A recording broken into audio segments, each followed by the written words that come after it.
It's game 2 tonight, about 45 minutes before kickoff at Arrowhead Stadium for the Chiefs and the Saints. You've got the Royals, game 2 ALDS on the road in the Bronx taking on the Yankees. Joel Goldberg is here, of course. You watch him all the time on the TV broadcast, joining us on 95.7 FM KCMO.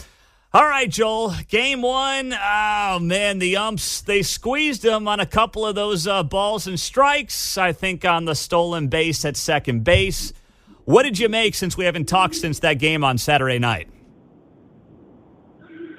Well, I'm always kind of the boring guy. I guess I've just been around players, coaches, and all that so much that if you spend your time whining about all the time, you're I guess making the assumption that you got everything else right. So I think the first thing I would do is I would start by saying, don't walk 8 guys.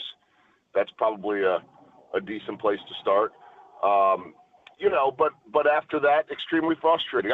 There's nothing you could do about a ball and strike call. We're probably not next year, but a year after that, probably going to get to some kind of a challenge system. I don't think they're going to do full automated, what they're calling robo-umps. They've experimented with that in the minor leagues.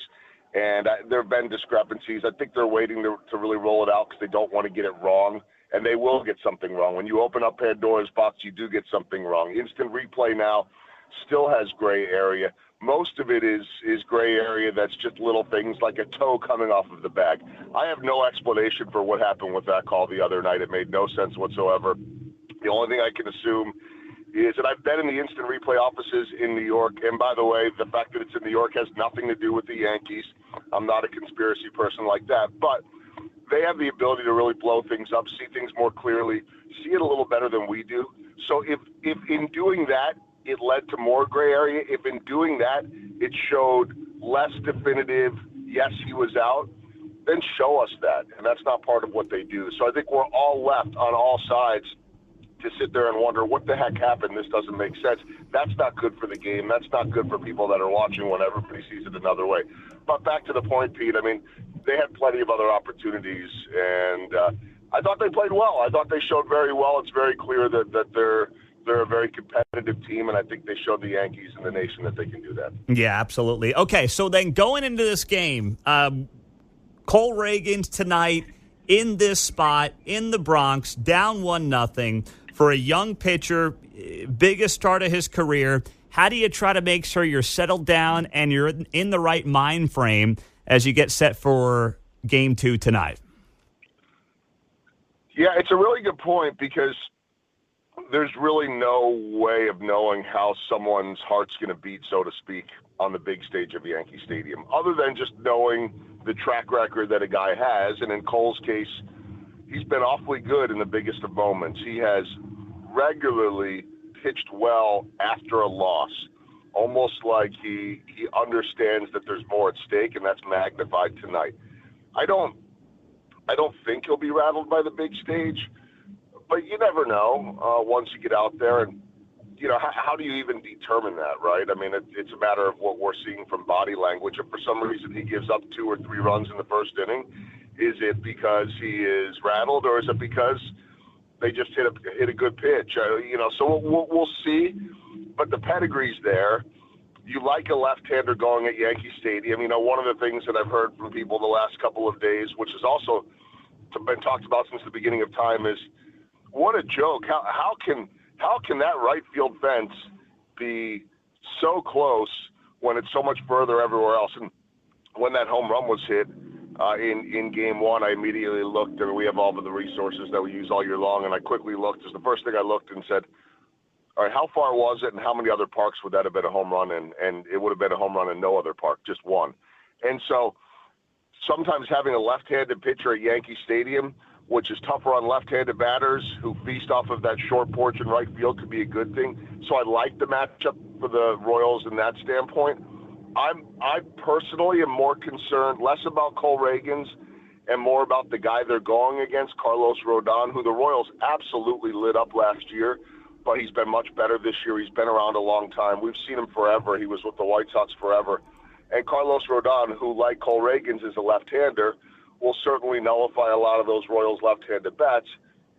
But I think the one good thing is that the Royals don't need and typically don't live and die by the home run.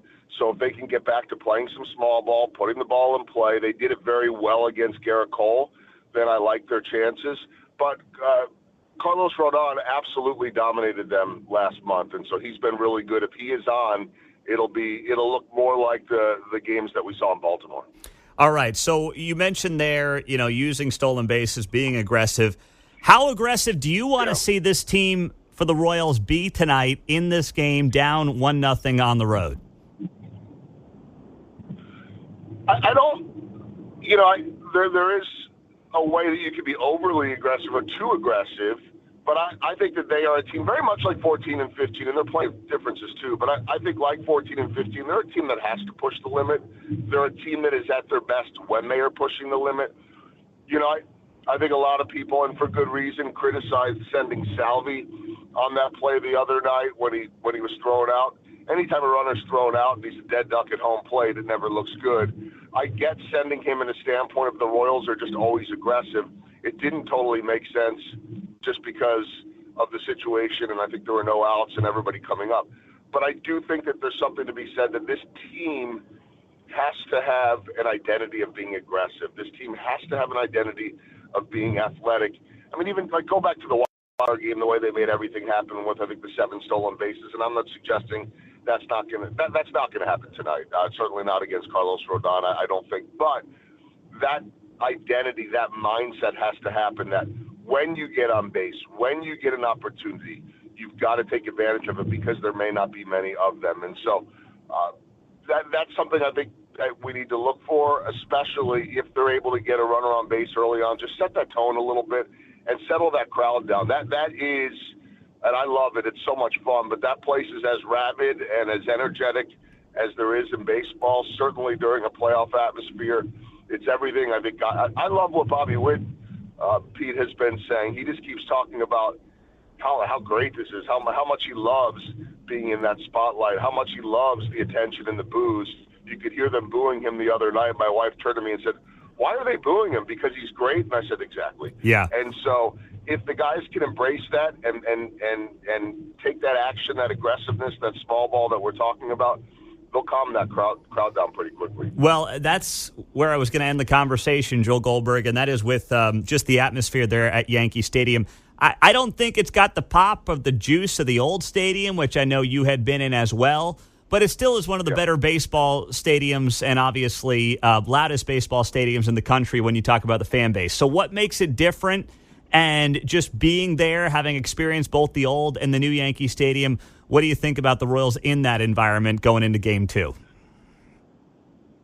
Yeah, I love that question because, and you're dead on, we haven't talked about this, you and I, on or off the air, but the old Yankee Stadium was different. I'm not sure if you've been there or not. Anyone that's been there can remember. It was just like a combination of kind of a dump, just in the sense that, it was old and worn down, but a historical one.